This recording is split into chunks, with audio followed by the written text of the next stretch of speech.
Mary Hinnenkamp was my boss at the Area Learning Center, so I have the honor of introducing her.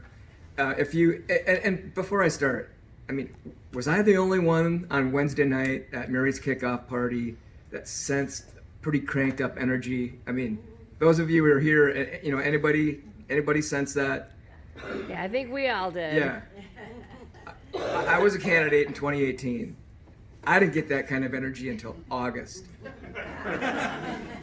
So, but Mary was my boss at the Area Learning Center. It is a place for kids who are at risk of not graduating on time or not graduating at all. And about 75 kids. Mary's approach there was every one of those 75 kids had a contract. They all had an individual deal. She was the master negotiator, master deal maker. She knew how to give an inch to get a mile, and she knew how to get these kids to a diploma. The kids there would always defer to her, and it would be, well, we're gonna have to, ask Mary. It wasn't Mary, it was Mary. It was like this great reverence, and she had the respect of the kids. She had the respect of the staff. If you get involved in her camp, her campaign, she will shape you. She shaped me and changed me, and I'm better for it. And now, ladies and gentlemen, our next representative in 23A, please give a big hand to Mary Hinnenkamp.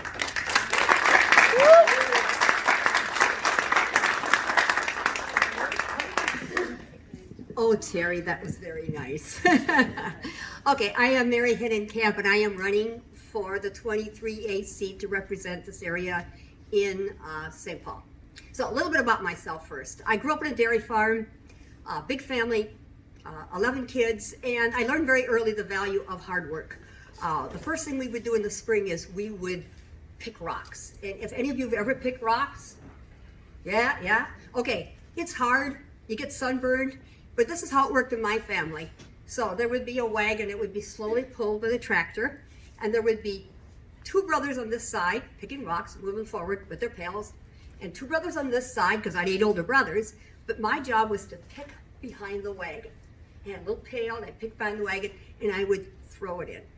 And I'll tell you why that's a fond memory for me, because I learned the value of hard work, which is a good thing. But the other thing is, I learned how important it is to work together for something. And my family worked together all the time, routinely, on a farm, because we had a common purpose and a common good.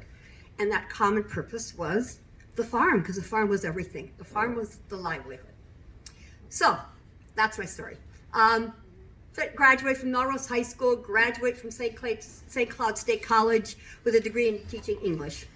And then I meet my husband at college, we get married right out of college, and we joined VISTA, Volunteers in Service to America. And we're placed in rural Kentucky, and we work with the community group, and we replace a really terrible commodity program with a food stamp program, which improved the lives of the people there and improved the economy because it was good for the economy.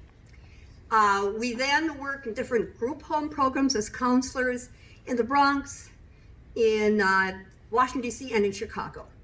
And then we came back to Minnesota because at that time I had twins.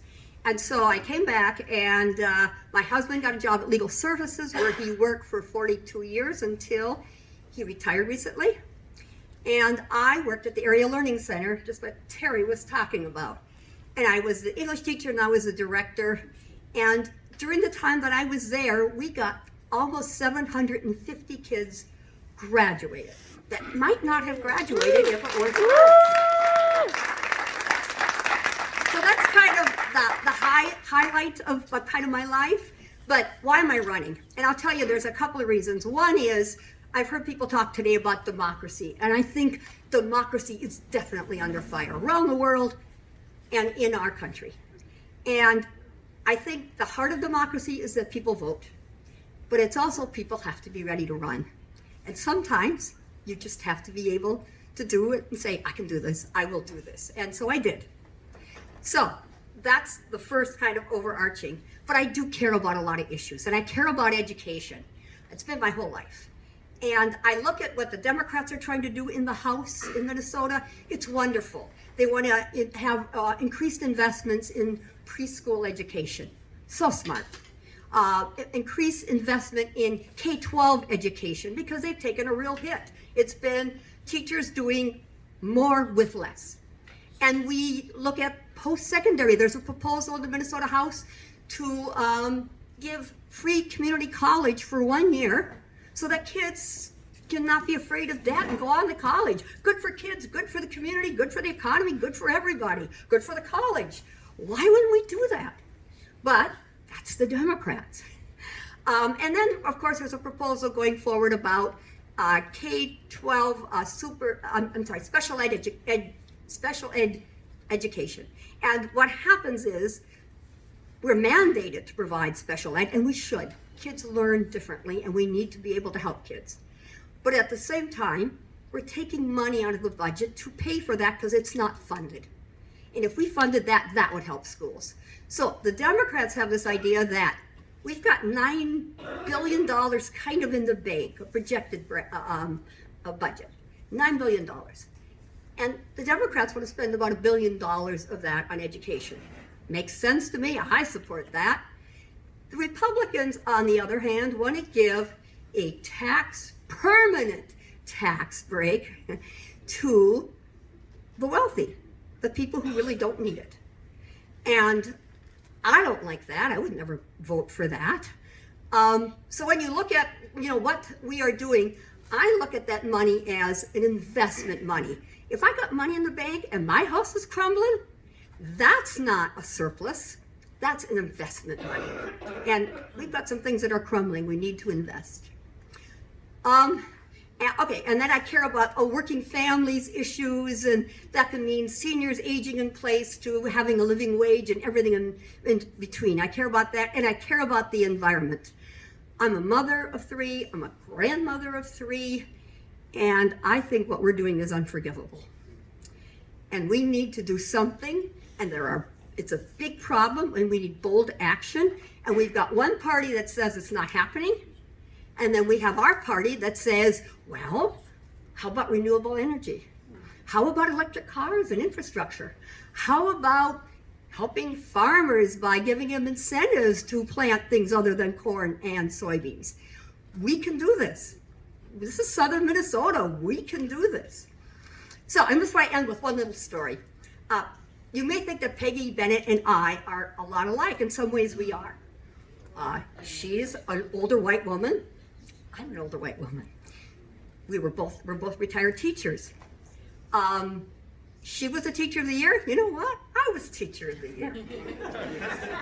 But the thing is, I remember back in a debate some years ago, she was asked a question about early childhood, and she said, I don't think the government should be involved so much in helping people like free breakfast. And she said, because the families really should be doing that. We're weakening the family. And I remember our days at the Area Learning Center, we said, we got kids coming hungry, what are we gonna do? And we looked in the budget, and we bought loaves of bread, and we put them out, and we put out a toaster, and we put out peanut butter and jelly. And any kid that came to school, if they were hungry, help yourself. No questions asked, just help yourself. Lunchtime, you don't have money for lunch, help yourself. And that to me is sort of emblematic of just Republican approaches versus Democrat approaches, different how Miss Bennett would vote on issues and how I would vote on issues. I think to be kind, to take care of people, is the smart thing to do. And I think that's what I would do if I am so fortunate to be elected and represent you in St. Paul. So thank you.